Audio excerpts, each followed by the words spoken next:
नमस्कार, पंजाब केसरी टीवी में आपका स्वागत है। मैं हूं आपके साथ मंजूर पठान। आज हमारे साथ बातचीत करने के लिए मौजूद हैं अखिल भारतीय कांग्रेस कमेटी की पूर्व महासचिव और पंजाब की पूर्व प्रभारी सहित हिमाचल प्रदेश की पूर्व मंत्री, हाल ही में वर्तमान में कांग्रेस पार्टी की सीनियर नेता और विधायिका आशा कुमारी जी। उनसे बातचीत करेंगे।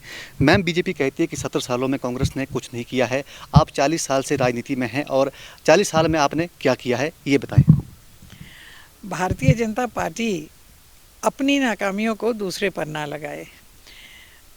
जहाँ तक कांग्रेस का सवाल है, अगर हम आज़ादी से भी शुरू करें तो भी लंबा सफ़र है, और अगर हम हिमाचल प्रदेश के सफ़र से शुरू करें, क्योंकि हम हिमाचल के परिप्रेक्ष्य में बात कर रहे हैं, तो हिमाचल प्रदेश का गठन जो है वो मतलब जो जिसको हम कहते हैं कि पहले सी स्टेट बना, फिर डॉक्टर यशवंत परमार जी के प्रयासों से हिमाचल प्रदेश जो है वो 1966 में 1 नवंबर 96 को जब पंजाब का विघटन हुआ, हरियाणा अलग हुआ, तो 1966 में हिमाचल का गठन हुआ।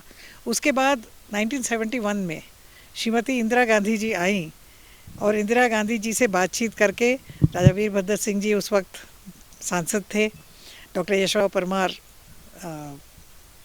मुख्यमंत्री थे, हमारे ठाकुर रामलाल जुबल कोटखाई वाले मंत्री थे। इन सब के प्रयासों से, और भी बहुत सारे लोग थे, इनके प्रयासों से हिमाचल प्रदेश को स्टेट का दर्जा मिला। आज जो हम अपना 50 साल मना रहे हैं कि 50 साल हमारे स्टेटहुड के हो गए हैं, इंदिरा गांधी जी की देन है। उसके बाद हिमाचल प्रदेश ने लगातार प्रगति की। जिस हिमाचल के निर्माता यशवंत परमार कहलाते हैं, हिमाचल प्रदेश में रंग भरने का कार्यक्रम जो है, विकास के रंग, वो वीरभद्र सिंह जी ने किया। University, colleges, schools, hospitals, medical colleges, ITI, IIM, IIT, सब ये चीज़ें जितनी हैं, पॉलिटेक्निक्स, इंजीनियरिंग कॉलेजेस, नीट जो है हमीरपुर में, ये सब जो है कांग्रेस पार्टी की देन है। ये तो हो गया बड़े लेवल पे, जहाँ हम कहें कि पूरे हिमाचल प्रदेश में। मगर अगर हम चंबा ज़िले की बात करें पहले, तो चंबा ज़िले में 2 पॉलिटेक्निक है, एक चंबा में है, एक बनीखेत में है, दोनों कांग्रेस पार्टी की देन है। मेडिकल कॉलेज है, गुलाम नबी आज़ाद जी के हम आभारी हैं, जिन्होंने बतौर स्वास्थ्य मंत्री, क्योंकि उनके साथ चंबा के रिश्ते भी हैं, उनकी रिश्तेदारी भी है, संबंध भी हैं, उन्होंने और राजा वीरभद्र सिंह के आग्रह पे मेडिकल कॉलेज दिया। कॉलेजेस जो हैं, भरमार है, मेरे चुनाव क्षेत्र में 4 कॉलेज हैं, भरमौर में 3-4 कॉलेज हैं, इसी तरह से भटियात में हैं, चुरा में हैं। तो हर जगह जो है शिक्षा का प्रसार किया, शिक्षा के संस्थान खोले, स्वास्थ्य के संस्थान खोले। सड़कों का जाल राजा वीरभद्र सिंह जी की देन है। बिजली, पानी, सारा जो विकास है राजा वीरभद्र सिंह की देन है। हम अपने चुनाव क्षेत्र की बात करें तो एक SDM सलूनी में है, एक SDM डलहौजी में है, एक DFO डलहौजी में है, एक DFO सलूनी में है, XCM के दफ्तर सलूनी में भी हैं, डलहौजी में भी हैं। विस्तार किया उन्होंने, हर क्षेत्र में विस्तार किया, और ये सब विस्तार जो है ये कांग्रेस पार्टी की देन है। आज सड़कों का जाल है, आज जो हमारे यहाँ सब्जियां लगाने का कार्यक्रम चलता है, ये भी कांग्रेस पार्टी की सोच का नतीजा है। ऑफ सीज़न वेजिटेबल्स को प्रमोट करना। तो ऐसी तरह से हम अगर बिल्कुल ही माइक्रो मैनेजमेंट में और माइक्रो मैनेजमेंट की बातें करेंगे तो बहुत सारे काम जो हैं कांग्रेस पार्टी के आपको पूरे इलाके में मिलेंगे। मगर निश्चित तौर पे भारतीय जनता पार्टी को जो काले काले चश्मे वो लगा करके देखते हैं, उनको कुछ नज़र नहीं आता। उनको नज़र आए या ना आए, इसका हमें नहीं फ़र्क पड़ता। जनता को फ़ायदा मिले, जनता को नज़र आए, जनता को सुविधा मिले, जनता को लाभ मिले, यही कांग्रेस पार्टी का अपना असूल है। 5 राज्यों में विधानसभा चुनाव हुए हैं, 4 में बीजेपी ने जीत दर्ज करी है। उसके बाद अब पेट्रोल डीजल के दाम बढ़ते रहे हैं। आज 4 दिन हो गए हैं, 3 रुपये 20 पैसे जो है पेट्रोल बढ़ गया है। इसे आप कैसे देखते हैं? क्रोनोलॉजी समझिए। पहले दाम पहले भी बढ़ाए गए, पहले 100 रुपये तक बढ़ा दिया गया, 60 रुपये से 65 रुपये से 100 रुपये तक बढ़ाया गया, फिर नीचे ले आया गया 75 से 80 रुपये तक। पेट्रोल और डीजल की बात कर रही हूँ। ये लोगों को भुला दिया कि 65 से 75 हो गया या 80 हो गया, ये लोगों को याद दिलाने का प्रयास किया कि 100 से 80 कर दिया। फिर चुनाव आ गए तो क्रोनोलॉजी में चुनाव के समय सरकार जो है वो नियंत्रण करती है, जब चुनाव नहीं होता है तब सरकार नियंत्रण नहीं करती है। ऐसे वो बयान देते हैं कि ये तेल कंपनियों पर डिपेंड करता है, मगर जब चुनाव आते हैं तब भारतीय जनता पार्टी की सरकार जो है वो नियंत्रण करती है। नियंत्रण करके चुनाव के दौरान उन्होंने इस बात को सुनिश्चित किया कि दाम ना बढ़े। अब तो पिछले 3 दिन में 3 रुपये पेट्रोल और 80 पैसे 60 पैसे इस तरह से कर करके डीजल बढ़ता जा रहा है। एक मुश्त 50 रुपये जो है गैस सिलेंडर बढ़ गया। सरिया 8500 से लेके 90 यानी 9000 तक पहुंच गया। तो निश्चित तौर पे भारतीय जनता पार्टी महंगाई पे कोई कंट्रोल करने वाली नहीं है। अब जब अगला चुनाव आएगा तब उम्मीद करिए कि क्रोनोलॉजिकली, जब क्रोनोलॉजी जिसकी राहुल गांधी जी चर्चा कर रहे हैं, उस क्रोनोलॉजी में जब तक अगला चुनाव नहीं आएगा तब तक ये दाम जो है बढ़ते रहेंगे। फिर चुनाव आएगा, फिर एक दिखावा किया जाएगा, थोड़े कम किए जाएंगे, फिर कुछ दिनों तक नहीं बढ़ाए जाएंगे, फिर जब वो चुनाव ख़त्म हो जाएंगे तो फिर तैयारी हो जाएगी। तो ये तो भारतीय जनता पार्टी की नीति ही ऐसी है। आम आदमी पार्टी की दिल्ली में सरकार है, दिल्ली मॉडल की वो बात करते हैं, पंजाब में दिल्ली मॉडल को लेके आए हैं, लेकिन जिस तरह से पंजाब के मुख्यमंत्री ने हाल ही में पीएम से मुलाकात की है और 50,000 करोड़ का पैकेज मांगा है, तो आपको लगता है कि कर्जा लेके जो है किसी को मुफ्त में सुविधाएं दी जा सकती हैं? नहीं, बिल्कुल नहीं लगता है। आप जानते हैं कि पंजाब का जो डेफिसिट है, घाटा है, और जो लोन है वो लगभग अब 3 लाख करोड़ ही समझ लीजिए, 2,98,000 मतलब 3 लाख ही समझ लीजिए। और चुनाव से पहले केजरीवाल जी और भगवंत मान जी ने कहा था कि हम पंजाब के रिसोर्सेज से ही ये मैनेजमेंट कर लेंगे।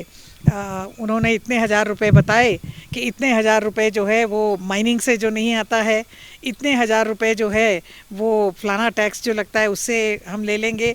और इस तरह से करके उन्होंने 1 लाख करोड़ का जो है टैक्सेशन से या बेटर मैनेजमेंट ऑफ फाइनेंसेस की बात कही थी। मगर सच्चाई क्या है, बनते साथ ही भगवंत मान जी कटोरा लेके पहुंच गए मोदी जी के पास कि जी आप हमें इमीडिएटली जो है 50,000 करोड़ का पैकेज दीजिए ताकि हम अपने चुनावी वादे पूरे कर सकें। ये नहीं कहा उन्होंने कि हम जो पंजाब का डेफिसिट है उसको कंट्रोल कर सकें या पंजाब में जो फाइनेंशियल क्राइसिस आई है उसके लिए कर सकें। जो हमने वादे किए हैं उसके लिए पैसा आप दो। आम आदमी पार्टी का कोई मॉडल नहीं है। दिल्ली की सरकार जो है, दिल्ली में आपको पता होना चाहिए कि मैक्सिमम जो काम है वो गवर्नमेंट ऑफ इंडिया करती है। पुलिस गवर्नमेंट ऑफ इंडिया के अंडर है, बाकी सारी चीज़ें एमसीडी के अंडर है। दिल्ली गवर्नमेंट के पास तो बहुत कम चीज़ें होती हैं, जैसे शिक्षा है, स्वास्थ्य का है, कुछ है, वो भी कुछ। जो बड़े बड़े संस्थान हैं जैसे एम्स है वो दिल्ली सरकार का नहीं है, वो भारत सरकार का है। मैक्स है, ये है, वो है, वो अपने अपने उसके हैं। तो दिल्ली सरकार का अपना काम जो है बहुत थोड़ा सा होता है। आज आप देखिए दिल्ली में कितनी गंदगी पड़ी हुई है, आज आप देखिए दिल्ली में कौन सा काम हो रहा है। ये दिखावा है। पंजाब में इनके आने के बाद मैं ये समझती हूँ कि कुछ अप्रिय घटनाएं बढ़ी हैं। आप जानते हैं कि हिमाचल में भी कुछ पंजाब के लोग जो हैं वो कुछ प्रतिबंधित झंडे लगा करके और हिमाचल में घूम रहे थे। जगह जगह सुनते हैं कि प्रतिबंधित एक यूनिट है उसके जिंदाबाद के नारे लग रहे हैं। तो मैं समझती हूँ कि ये आम आदमी पार्टी जो है लोगों ने किस उम्मीद से बनाई थी और ये कैसे निकलेंगे ये भविष्य के गर्भ में। हिमाचल प्रदेश में 2022 के चुनाव हैं, खासकर दिसंबर में चुनाव होने वाले हैं। आम आदमी पार्टी ने कहा है कि हम हिमाचल प्रदेश में भी सरकार बनाने जा रहे हैं। आम आदमी पार्टी का हिमाचल प्रदेश में क्या अस्तित्व है, आप इसे कैसे देखते हैं? मुंगेड़ी लाल के हसीन सपने हैं। ऐसी बात तो इन्होंने उत्तराखंड में भी कही थी, गोवा में भी कही थी, और ये इस तरह की बातें ये गुजरात में भी करते हैं। ठीक है, आम आदमी पार्टी ने पंजाब में वो कई सालों से काम कर रहे थे। मैं आपको याद दिला दूं कि इससे पहले जो कांग्रेस की सरकार थी तो कांग्रेस के खिलाफ जो मुख्य विपक्षी दल था वो आम आदमी पार्टी था। तो वहाँ तो ये पिछले 10-12 साल से अपनी पार्टी को खड़ा कर रहे हैं। वहाँ भारतीय जनता पार्टी कमज़ोर हुई, वहाँ अकाली दल कमज़ोर हुआ, कांग्रेस की एंटी इनकम्बेंसी थी तो इनको मौका मिल गया। हिमाचल प्रदेश के लोग जो हैं पढ़े लिखे शिक्षित लोग हैं। हिमाचल प्रदेश के लोग जानते हैं कि किसको वोट देना और किसको वोट नहीं देना। मैं नहीं समझती कि हिमाचल प्रदेश की जनता जो है वो आम आदमी पार्टी को, सरकार तो छोड़ दीजिए, मुझे तो ऐसा भी नहीं लगता कि इनका एक भी अगर विधायक जीत के आएगा तो वो बहुत बड़ी उपलब्धि होगी। हिमाचल प्रदेश में जिस तरह से विधानसभा चुनाव होने वाले हैं उसको लेकर बातें हो रही है, लेकिन मुख्यमंत्री कहते हैं कि हम मिशन रिपीट करेंगे। दूसरी बात, जिस तरह से उत्तराखंड में धामी मुख्यमंत्री हारे हैं 7,000 वोटों से, उसके बाद उन्हें दोबारा सीएम बनाया गया है। धूमल भी हारे थे, लेकिन धूमल को मुख्यमंत्री नहीं बनाया था। तो इस नीति को आप कैसे देखते हैं बीजेपी की? दोहरी पार्टी, दोहरी चाल, इनकी बातें भी दोहरी, इनकी नीयत भी दोहरी, इनकी नीति भी दोहरी। कभी ये कहते हैं जब बरागटा जी के बेटे को टिकट नहीं दी ये कह के कि हम परिवारवाद में विश्वास नहीं करते, तो राजनाथ सिंह के बेटे को क्यों दी? गोवा में वो राणे जो हैं उनको और उनकी पत्नी दोनों को दे दी। तो इनकी जहाँ इनको जो सूटेबिलिटी की राजनीति है वो करते हैं। जो उत्तर प्रदेश में उप मुख्यमंत्री चुनाव हारे उनको फिर से उप मुख्यमंत्री बना दिया। तो भारतीय जनता पार्टी के लिए ये माने नहीं रखता कि लोगों का मैंडेट क्या है। जब लोगों ने किसी के खिलाफ मैंडेट दे दिया तो ना बनाना ही उचित होता है, जो कि उन्होंने धूमल साहब के साथ किया। मगर अगर ये नीति इनकी थी तो धूमल साहब को इनको निश्चित तौर पे बनाना चाहिए था मुख्यमंत्री। और अब आगे आने वाले समय में कांग्रेस पार्टी की सरकार बनेगी। कांग्रेस पार्टी में इस बात की कोई टेंशन नहीं है कि मुख्यमंत्री कौन होगा। मुख्यमंत्री कोई भी होगा, कांग्रेस का होगा, अच्छी सरकार देगा, लोगों को सुविधाएं मिलेंगी, लोगों को राहत मिलेगी, बेरोज़गारी से निजात मिलेगी, महंगाई से निजात मिलेगी। यही हमारा ध्येय है। और जो कर्मचारी वर्ग है, आउटसोर्स वर्ग है, एसपीओज हैं और बहुत सारे वर्ग हैं, एसएमसी टीचर्स हैं, इन सब के लिए हम नीति बनाएंगे। आप देखना कि कांग्रेस को ही लोग वोट देंगे। और नवंबर में चुनाव की लास्ट टाइम पोलिंग थी, इस साल भी हम उम्मीद रखते हैं कि नवंबर में इलेक्शन हो जाएंगे, दिसंबर में रिज़ल्ट आ जाएंगे और नए साल में नई सरकार के साथ, नए जोश और नई नीतियों के साथ हम जाएंगे। हमसे बातचीत करने के लिए शुक्रिया। तो ये थी अखिल भारतीय कांग्रेस कमेटी की पूर्व महासचिव, पंजाब की पूर्व प्रभारी सहित हिमाचल प्रदेश की पूर्व शिक्षा मंत्री, वर्तमान में कांग्रेस पार्टी की वरिष्ठ नेत्री और विधायिका आशा कुमारी, जिनका साफ तौर पे कहना है कि जो कांग्रेस पार्टी ने 70 सालों में किया है वो विकास कोई नहीं कर पाया है। इसके साथ ही आम आदमी पार्टी की बातों पर भी विराम लगाते हुए कहा है कि आम आदमी पार्टी का हिमाचल में कोई अस्तित्व नहीं है और लोग बिना मतलब के वोट किसी को करने वाले नहीं है और कांग्रेस पार्टी की हिमाचल प्रदेश में सरकार बनने वाली है। चंबा से पंजाब केसरी टीवी के लिए मंजूर पठान की रिपोर्ट।